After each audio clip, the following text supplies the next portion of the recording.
Good evening students. आज की video में हम अपना एमबीए इन अकाउंटिंग का कोर्स शुरू करने जा रहे हैं। हमारे वीडियो का पहला टॉपिक होगा डबल एंट्री बुक कीपिंग। चलिए। अच्छा जी, जो एमबीए की डिग्रीज फाइनेंस एंड अकाउंटिंग वगैरह में होती हैं या सिमिलर टॉपिक्स में होती हैं, उनके बारे में जो मेरा मेन प्रॉब्लम है वो ये है कि सबसे पहली बात, अकाउंटिंग एक बहुत बोरिंग टॉपिक है। दूसरी बात, ये डिग्री जो एमबीए की होती हैं आपको बहुत एक्सपेंसिव पड़ती हैं। लेकिन जो मेरा मेन प्रॉब्लम है डिग्रीज के साथ वो ये है कि आपको ऐसे पढ़ाती हैं अकाउंटिंग जैसे मानो आप अकाउंटेंट बनना चाहते हैं, ना कि आप किस तरह का बिजनेसमैन या एंटरप्रेन्योर बनना चाहते हैं। तो एक अकाउंटेंट किस तरह अकाउंटिंग पढ़ रहा है और एक बिजनेसमैन किस तरह अकाउंटिंग पढ़ रहा है, एक एंटरप्रेन्योर किस तरह अकाउंटिंग पढ़ रहा है, ये चीज़ें बहुत डिफरेंट होती हैं। और इस कोर्स में जो है आपको अकाउंटिंग इस तरह पढ़ाई जाएगी जैसे मानो एक आप एक एंटरप्रेन्योर हैं। अच्छा जी, मेरा नाम रे वॉइस है और मैंने अपनी ज़िंदगी में 200 से ज़्यादा स्टार्टअप्स के साथ काम किया है 7 मुल्कों में, और मेरे पास 13 साल से ज़्यादा का एक्सपीरियंस है स्टार्टअप्स के साथ काम करने का। मोस्ट चीज़ें जो मैंने सीखी हैं बिज़नेस के बारे में वो मैंने अपना आप को सिखाई हैं बुक्स पढ़ के और इंटर्नशिप्स करके, अप्रेंटिसशिप्स करके, और अलग-अलग लोगों के साथ, अलग-अलग स्टार्टअप्स के साथ, अलग-अलग बिज़नेसेस के साथ काम करके। अब आज मैं बिज़नेस कंसल्टेंट के तौर पे काम करता हूँ, बिज़नेस कंसल्टेंट और बिज़नेस कोच के तौर पे काम करता हूँ स्टार्टअप फाउंडर्स के लिए और इन्फ्लुएंसर्स के लिए। अच्छा जी, व्हाट इज़ अकाउंटिंग? अकाउंटिंग क्या होता है? और अकाउंटिंग की बहुत सारी डेफिनेशन होती हैं। अगर आपको कोई किताबी डेफिनेशन चाहिए तो आप क्या वही किताब उठा के पढ़ सकते हैं। लेकिन अगर आपको कोई आसान सी डेफिनेशन चाहिए जो आपको अकाउंटिंग का एसेंस समझा सके, तो ये डेफिनेशन जो मैं आपको बता रहा हूँ, ये डेफिनेशन आप याद रखिए। अकाउंटिंग जो है वो एक नंबर बेस्ड लैंग्वेज है। वो बस एक लैंग्वेज है जैसे कि इंग्लिश, उर्दू या कोई भी लैंग्वेज होती है, और वो लैंग्वेज नंबर्स से बनी है। तो आप उनको, अगर आप नंबर समझ सकें और आप कन्वेंशन समझ सकें क्या स्टाइल होता है इसका अकाउंटिंग का, तो आप अकाउंटिंग अच्छी तरह समझ सकते हो। अगर आप अकाउंटिंग अच्छी तरह समझ सकते हैं तो आप किसी भी बिज़नेस को अच्छी तरह समझ सकते हैं। अकाउंटिंग या बुक कीपिंग जो है उसको आप सही तरह सीखें अगर, तो आप अच्छी तरह किसी बिज़नेस को स्टडी कर सकते हैं, उसका पास्ट और उसका फ्यूचर प्रोजेक्शंस, ये सब चीज़ें स्टडी करने से आप उस बिज़नेस के बारे में बहुत कुछ सीख सकते हैं। अच्छा, डबल एंट्री अकाउंटिंग क्या होता है? देखिए, ट्रांजैक्शंस जो है वो आप समझिए कि किसी मुल्क में या किसी इंडस्ट्री में जितने भी बिजनेसेस होते हैं, किसी भी क्लोज सिस्टम में जितने भी बिजनेस पार्टिसिपेंट्स होते हैं, उन सब के अकाउंटिंग बुक बैलेंस होके एक किस्म का वैल्यू बैलेंस मेंटेन करना ज़रूरी होता है उनके लिए। तो अगर एक बिज़नेस पैसा कमा रहा है तो दूसरा बिज़नेस पैसा गँवा रहा है, और इन चीज़ों को अकाउंट में रखने के लिए जो है वो सर्टेन कन्वेंशंस फॉलो की जानी ज़रूरी होती हैं। डबल एंट्री अकाउंटिंग एक बहुत पुराना तरीका है जिसमें हम फॉर एग्जांपल 2 कॉलम मेथड अगर हम इस्तेमाल करें किसी ट्रांज़ैक्शन को रिकॉर्ड करने के लिए, ट्रांज़ैक्शन क्या होता है ये सब हम आगे जाके सीखेंगे। किसी ट्रांज़ैक्शन को रिकॉर्ड करने के लिए तो हम इस तरह रिकॉर्ड करते हैं कि ऐसे एक जगह अगर हमने पैसा डाला है तो दूसरी जगह से हमने पैसा निकाला है, इन दोनों चीज़ों का हमें रिकॉर्ड रखना ज़रूरी होता है। तो हर प्लस ट्रांज़ैक्शन के लिए कोई ना कोई माइनस ट्रांज़ैक्शन होगा, हर माइनस ट्रांज़ैक्शन के लिए कोई ना कोई प्लस ट्रांज़ैक्शन होगा। एक प्लस ट्रांज़ैक्शन के लिए मल्टीपल माइनस ट्रांज़ैक्शन हो सकते हैं और एक माइनस ट्रांज़ैक्शन के लिए मल्टीपल प्लस ट्रांज़ैक्शंस हो सकते हैं।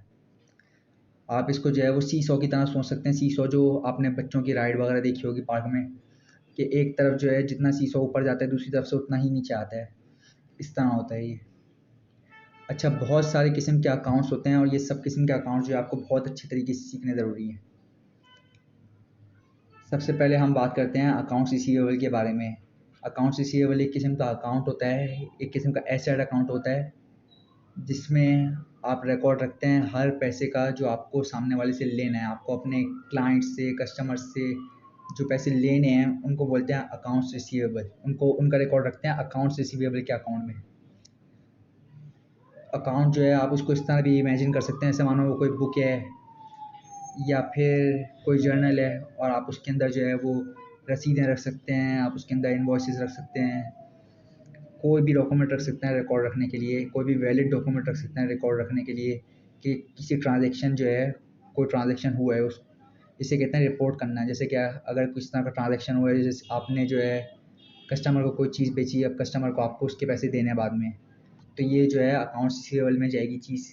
कस्टमर के लिए आप इनवॉइस बनाएंगे और इनवॉइस की कॉपी जो है आपके अकाउंट रिसीवेबल के जर्नल में जाएगी। तो इस तरह आपको जो है अपने अकाउंटेंट्स वगैरह को रिपोर्ट करना होगा कि भाई ये हमारी सेल हुई और ये इसका रिसीवेबल है जो हम बाद में लेंगे। उस तरह अकाउंट्स पेएबल होते हैं, ये पैसा जो आपको किसी और को देना है, आपके सप्लायर्स होते हैं उनको देना होता है, या आपने सब कुछ करिए, एडवर्टाइजिंग स्पेस खरीदा है तो उस एडवर्टाइजिंग स्पेस के लिए आपको पैसा देना होगा। तो ये पैसा आपके बिजनेस से जाएगा, अभी गया नहीं है, आगे जाके जाएगा। तो ये जो है देने वाला पैसा है, इसे कहते हैं अकाउंट्स पेएबल। उस तरह होता है लोन्स पेएबल, या फिर कुछ मुल्कों में इसे कहते हैं डेट। तो डेट क्या होता है? डेट बेसिकली उधार लिया हुआ पैसा होता है, और ये आपको उधार अगर आपने लिया तो आपको वापस भी चुकाना होगा, तो इसे कहते हैं लोन्स पेएबल या फिर डेट। उसी तरह कैश होता है। अब कैश में क्या होता है? कैश तो जो है सबसे सिंपल किस तरीका है, कैश अकाउंट में आपके पास कितना कैश है उसका रिकॉर्ड रखा जाता है। अब आगे जाके हम पढ़ेंगे कैश और डिफरेंट किस्म के अकाउंटिंग मेथड्स होते हैं, कैश बेस्ड रिपोर्टिंग मेथड्स होते हैं, और भी रिपोर्टिंग मेथड्स होते हैं, आगे जाके हम उनके बारे में बात करेंगे। फिर इन्वेंट्री अकाउंट्स होते हैं, जितनी भी आपके पास इन्वेंट्री है। इन्वेंट्री क्या होता है? इन्वेंट्री चीज़ें होती हैं जो आप बेचेंगे, तो इनका रिकॉर्ड आप इन्वेंट्री अकाउंट में रखते हैं। फिर फिक्स एसेट्स होते हैं, फिक्स एसेट्स में चीज़ें होती हैं जो आप नहीं बेचेंगे, आपके पास रखेंगे, जब तक आपका बिजनेस है तब तक वो चीज़ें रहेंगी, और आगे जाके जो है आप उन चीज़ों को बेच सकते हैं बहुत आगे जाके। जैसे कि फॉर एग्जांपल, अगर आपका एक बिज़नेस है, आपकी एक शॉप है, और वो शॉप जो है वो जिस ज़मीन पे है वो ज़मीन आपका फिक्स एसेट हुआ, प्रोवाइडेड कि वो ज़मीन जो है आपकी अपनी है। अगर आपने अपनी ज़मीन पे अपना शॉप खोला है तो ज़मीन जो है वो आपका एसेट हुआ, जो फिक्स एसेट अकाउंट में रिकॉर्ड किया जाएगा, क्योंकि वो आप जो है ज़मीन तो नहीं बेचते ना, वो तो आप तो अगर आपकी सब कुछ करिए, आपने अपैरल शॉप खोली है या बुटीक खोला है तो आप कपड़े बेचते हैं, आप जो है ज़मीन तो नहीं बेचते ना। तो ज़मीन जो है वो आपके फ़िक्स एसेट्स में जाएगा, क्योंकि आप वो नहीं बेचेंगे अपने, वो तो आपके बिज़नेस यूज़ के लिए है। लेकिन इन्वेंट्री जो कपड़े आप बेचते हैं वो आपकी इन्वेंट्री में जाएंगे। इक्विटी जो है उसका ताल्लुक शेयर से, स्टॉक से और इन सब चीज़ों से होता है, और इसका रिकॉर्ड जो है वो आप इक्विटी में रखते हैं। और रेवेन्यू जो है वो आपकी इनकम होती है, इनकम के सारे रिकॉर्ड जो है वो रेवेन्यू अकाउंट में रखते हैं। एक्सपेंसिव जो है वो आपके खर्चे होते हैं, और उनका रिकॉर्ड आप अपने एक्सपेंसेस अकाउंट में रखते हैं।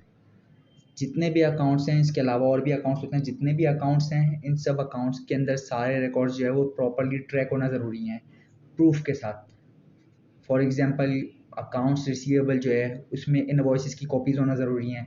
अगर कॉपीज़ नहीं हुई तो फिर आप जो है, आपको ये भी बोल सकता है बंदा कि आपको कैसे पता कि आपने ये चीज़ सेल की है, हम खाली आपका वर्ड जो है वो अपने हिसाब से ले लें, अगर आपके यहाँ सेल हुई तो हम मान लें सेल हुई है।